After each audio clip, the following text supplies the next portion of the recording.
Sahabat YKB, salam jumpa kembali dalam program Injil dalam Melodi bersama saya, Daniel Budi Laksono.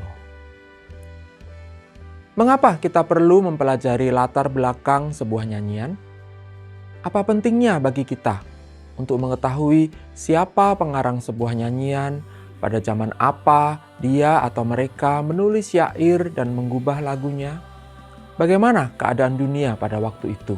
Dan informasi-informasi lain yang terkait dengan nyanyian tersebut. Memang kita tidak harus tahu semua hal tersebut untuk dapat menyanyikan sebuah nyanyian dengan baik. Cukup dengan memahami liriknya dan menguasai melodinya, kita sudah dapat menghayati sebuah nyanyian. Apalagi jika sebuah nyanyian dikarang dengan baik oleh penciptanya, maka nyanyian tersebut akan dapat dinyanyikan kapan saja, di mana saja, dan bisa menjadi berkat bagi setiap orang yang menyanyikan maupun yang mendengarkannya.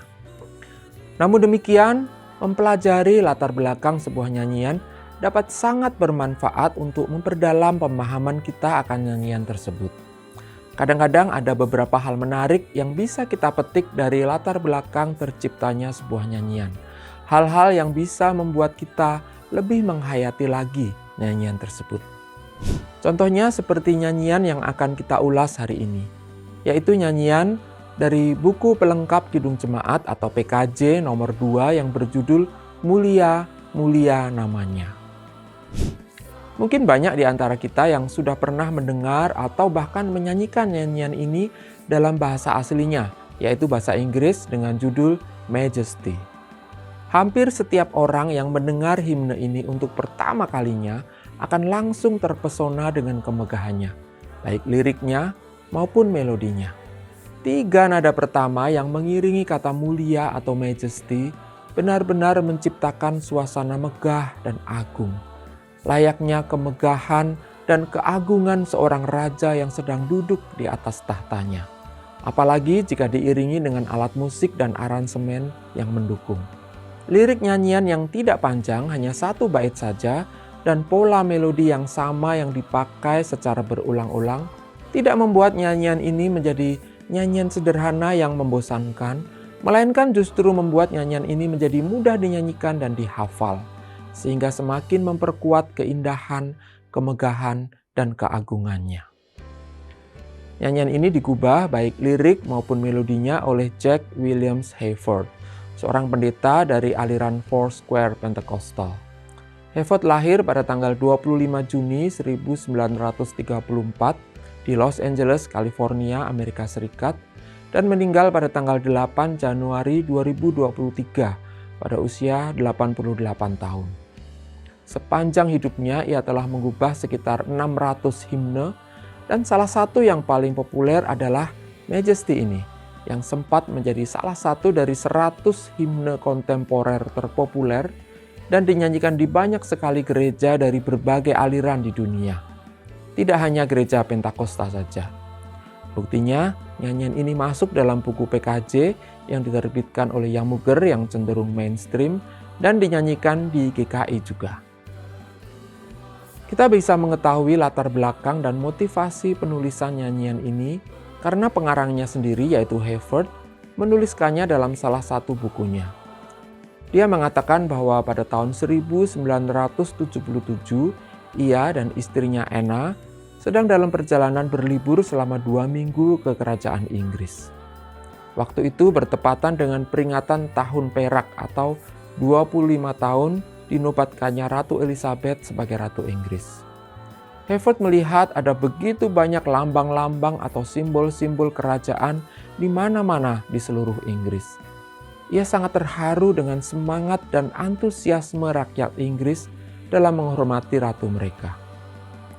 Melihat itu semua, Hayford pun merenungkan, jika semua kemuliaan dan kemegahan ini diberikan kepada manusia yang memiliki kekuasaan, walaupun tetap dalam keterbatasan sebagai manusia, betapa lebih besar lagi kemuliaan dan kemegahan yang seharusnya dipersembahkan kepada Tuhan, Sang Pemilik kekuasaan yang sejati, yang keagungannya tanpa batas.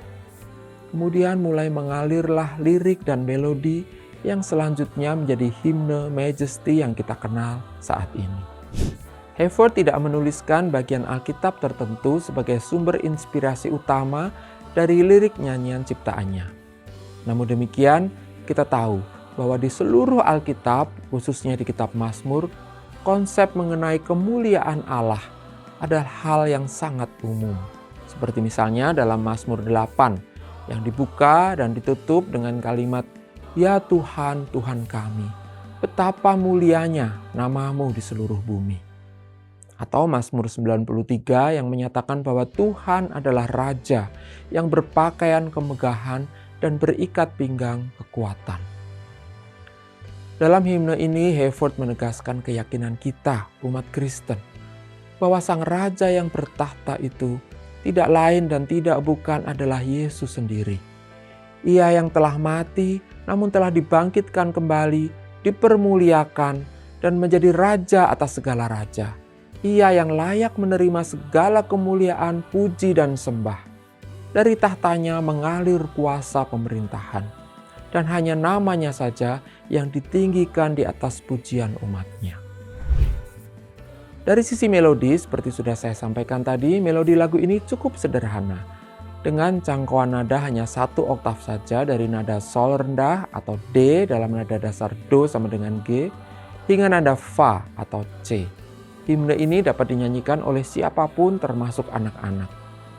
Namun demikian, kesederhanaan lagu ini tidak membuatnya menjadi kurang menarik. Justru disinilah letak kekuatan lagu ini. Baris pertama dan kedua diawali dengan kata Majesty atau mulia, yang dinyanyikan dengan nada yang khas, yaitu 1 nada Do diikuti 2 nada Sol dengan pola irama yang khas. Pola yang sama diulang lagi di awal baris terakhir atau baris keempat. Dalam bahasa aslinya, pola ini diulang lagi di baris pertama dan keempat dengan kata yang sama yaitu Majesty.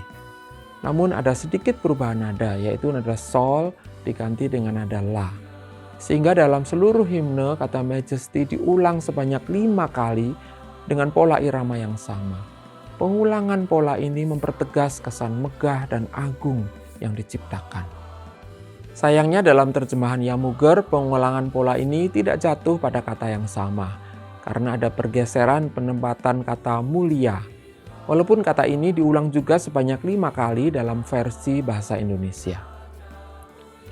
Sampai hari ini, sudah lebih dari 40 tahun nyanyian ini menjadi berkat bagi banyak orang Kristen di seluruh dunia.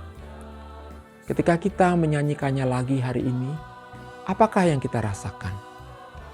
Apakah kita menyadari bahwa Yesus yang kita sembah adalah Tuhan, Raja dan Allah yang layak menerima segala kemuliaan? Namun lebih dari itu, apakah kita juga menyadari bahwa jika kita mengaku sebagai anak-anaknya, maka kita pun dilayakkan untuk masuk ke dalam kerajaannya, menjadi warga kerajaan Allah yang berhak menerima warisan keselamatan, hidup kekal, serta kemuliaan bersama Dia. Seperti yang disaksikan oleh Rasul Paulus melalui suratnya kepada jemaat di Efesus dalam Efesus 2 ayat 3-6 yang berbunyi demikian. Pada dasarnya, kita adalah orang-orang yang harus dimurkai, sama seperti mereka yang lain. Tetapi Allah yang kaya dengan rahmat, oleh karena kasih-Nya yang besar yang dilimpahkannya kepada kita, telah menghidupkan kita bersama-sama dengan Kristus. Sekalipun kita telah mati oleh pelanggaran-pelanggaran kita. Oleh anugerah kamu diselamatkan. Dan di dalam Kristus Yesus Ia telah membangkitkan kita juga dan memberikan tempat bersama-sama dengan Dia di surga. Sahabat, kiranya melalui nyanyian ini kita semakin mengenal Allah. Dan kemuliaannya terus melingkupi kita serta memancar melalui kehidupan kita, sehingga semakin banyak orang mengenal Dia. Mulia, mulia namanya.